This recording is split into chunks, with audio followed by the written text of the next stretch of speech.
Common paediatric syrups ప్రతి parent తెలుసుకోవాల్సినవి. మీరు మీ పిల్లోడికి ఏం సిరప్ ఇస్తున్నారో అసలు యాక్చువల్ గా మీకు తెలుసా? 60% ఇండియన్ పేరెంట్స్ వాళ్ళ పిల్లలకి ఏం వాడుతున్నారో ఆ సిరప్ లో ఏముందో వాళ్ళకి ఏమీ తెలియదు. డాక్టర్ రాశారు లేదా మెడికల్ షాప్ వాళ్ళు ఇచ్చారు, మీరు వేస్తున్నారు అంతే. చాలా పెడియాట్రిక్ సిరప్స్ లో పారాసెటమాల్, యాంటీహిస్టమిన్స్, యాంటీబయోటిక్స్ ఇట్లాంటి చాలా మెడిసిన్స్ కలిసి ఉంటాయి. ఇట్లాంటి వాటిల్లో ఏ ఒక్క మెడిసిన్ మీకు తెలియకుండా ఎప్పుడైనా తీసుకొచ్చింది మళ్ళీ మీరు ఎప్పుడైనా వేసినా ఇట్లాంటి వాటి వల్ల diarrhoea, vomitings, weakness, drowsiness, even వాళ్ళ రెసిస్టెన్స్ కి దెబ్బ పడే ఛాన్స్ చాలా ఎక్కువ ఉంది. సో ఈ సిరప్స్ లో ఏముందని తెలుసుకోవడం చాలా ఇంపార్టెంట్. మీ అందరూ ఇవి పారాసెటమాల్స్.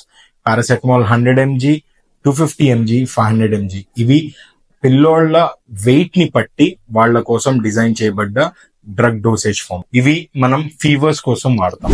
మెఫ్టాజెసిక్ డిఎస్ అంటే మెఫ్నమిక్ యాసిడ్ పారాసెటమాల్ ఉన్న సిరప్ ఫీవర్ తో పాటు పిల్లల్లో చాలా మందిలో వాతం వల్ల నొప్పులు ఉంటాయి. దానికోసం ఫీవర్ తో పాటు ఒకవేళ పిల్లలు మూనుగుతుంటే మెఫ్టాజెసిక్ డిఎస్ అంటే మెఫ్నమిక్ యాసిడ్ పారాసెటమాల్ సిరప్ వాడతాం.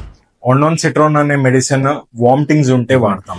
ఇది లివర్సెట్రిజిన్ మాంటెలిక్. ఇది మనము ఎలర్జీ కండిషన్స్ లో, జలుబుల్లో, దగ్గుల్లో కండిషన్స్ లో వాడతాము. ఇది టర్బిట్లిన్, ఆంబ్రాక్సిల్ ఇట్లాంటి మెడిసిన్స్ మీకు కనిపించినప్పుడు ఇది దగ్గు సిరప్ అని తెలుసుకోండి. డెక్సారెంజ్, హిమాటనిక్ సిరప్స్ ఇవి ఐరన్ సిరప్స్. పిల్లల్లో ఎవరైతే ఐరన్ డెఫిషియన్సీ ఉంటుందో, రక్తం తక్కువ ఉంటుందో వాళ్ళ కోసం మనం వాడే మెడిసిన్ ఇది.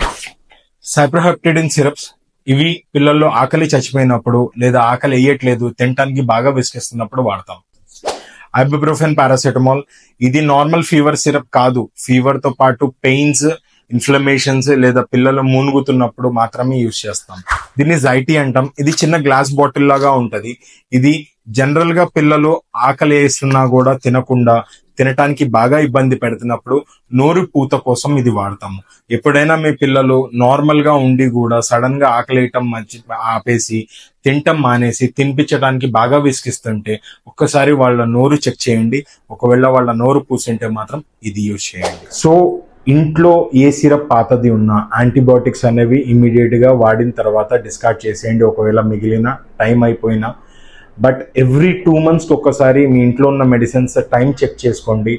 మాక్సిమం సిరప్స్ ని డిస్కార్డ్ చేయండి. ఏ సిరప్ ని కూడా ఒక 3 months ఆగి 5 months ఆగి నేను మళ్ళీ వాడతానని అనకండి. 90% షెల్ఫ్ లైఫ్ అనేది ఉంటుంది, కానీ మనం ఓపెన్ చేసిన తర్వాత ఒక్కొక్కసారి మనం పిల్లల నోట్లో పోసేటప్పుడు కానీ మనం వాష్ చేసేటప్పుడు కానీ అట్లాంటి పార్టికల్స్ వల్ల లోపల ఉన్న మెడిసిన్ పాడయ్యే ఛాన్సెస్ చాలా ఎక్కువ ఉంటాయి. సో ఈసారి నుంచి మీ పిల్లలకి ఏమేమి వేస్తున్నారో 1-2 సార్లు మీరు తెలుసుకొని వేయండి.